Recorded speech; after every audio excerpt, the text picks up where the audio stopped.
백군으로 주주 시디굴 발리데 호이빠나 빠뚜루뚜루 고장을 이비지도 컴퓨터 클래스 세노때 মুই বাংলায় হম এটা 백군이 বুঝন পারা ওরে নেই ঠিক আছে আমি সালা আরম্ভ করি এই কোর্সটি হচ্ছে যারা একেবারেই নতুন যারা ফ্রেশ লার্নার যারা একেবারে নিউ কম্পিউটার সম্পর্কে জানেই না কম্পিউটার কি ইলেকট্রনিক নাকি হচ্ছে প্রিন্টেড হার্ডওয়্যার কি সফটওয়্যার কি যারা একেবারেই নতুন শুধু তাদের জন্য হ্যাঁ যারা ইন্টারমিডিয়েট লেভেল এবং অ্যাডভান্স লেভেল তাদের জন্য এই কোর্সটি না আপনি যদি দেখেন তাহলে এখান থেকে হয়তো আপনার যেটা অজানা ছিল ওইটা হয়তো আপনি জানতে পারবেন সো আমরা ক্লাসে স্ক্রিনে ফিরে যাই এখানে আমরা দেখতে পাচ্ছি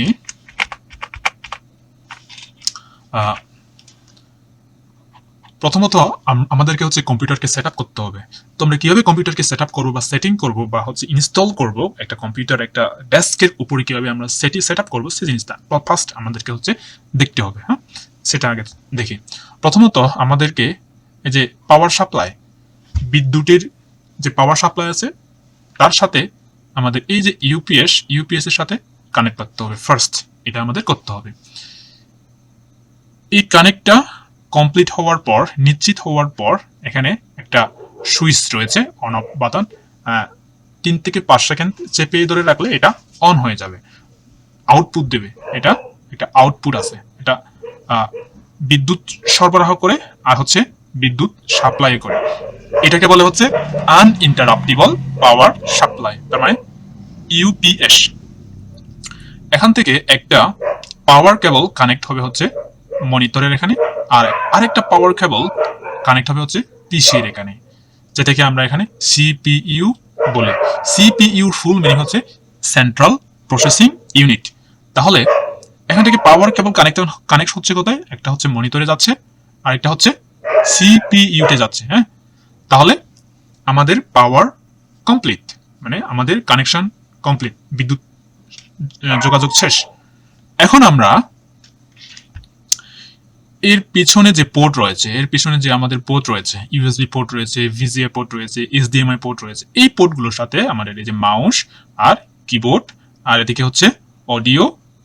আমাদেরকে অডিও জ্যাক ইনসার্ট করতে হবে প্রবেশ করতে হবে তো আমরা এগুলা ইউএসবি পোর্ট ইউএসবি হচ্ছে ইউনিভার্সাল সিরিয়াল বাস যেটা আমরা এই যে এটা হচ্ছে ইউএসবি বলি আমরা তো এটা যেখানে আমরা ইনসার্ট করব ওটাকে বলে হচ্ছে ইউএসবি পোর্ট এটা হচ্ছে কেবল তো আমি এখানে ঢুকালাম ইনসার্ট করলাম তো এখন এটাই হচ্ছে আমাদের কম্পিউটারের টোটাল সেটআপ ঠিক আছে তো আমরা আস্তে আস্তে আরো এর ক্লাসিফিকেশন সম্পর্কে জানবো আমরা হচ্ছে কিবোর্ড কিভাবে আমরা টাইপ করব কিবোর্ডকে এই যে কিবোর্ডের যে বাটনগুলো রয়েছে এখানে অনেকগুলো বাটন রয়েছে প্রায় কিবোর্ডের লেআউট অনুযায়ী কাজ ধরন অনুযায়ী কিবোর্ডের কাজ ধরন এবং হচ্ছে গঠন অনুযায়ী আমাদের 90 থেকে 110টা পর্যন্ত কি রয়েছে হ্যাঁ তাহলে আমরা এগুলো কোনটার কোন কি এই যে এগুলো কি কোন কি কিভাবে আমরা টাইপিং করব কিভাবে স্পিড বাড়াবো এগুলো আমরা ধীরে ধীরে শিখব তাহলে আমার সাথেই থাকুন আগামীতে এর 2 নম্বর ক্লাস আমি আরো চ্যানেলে আপলোড করব কাইন্ডলি আপনারা দেখে নিন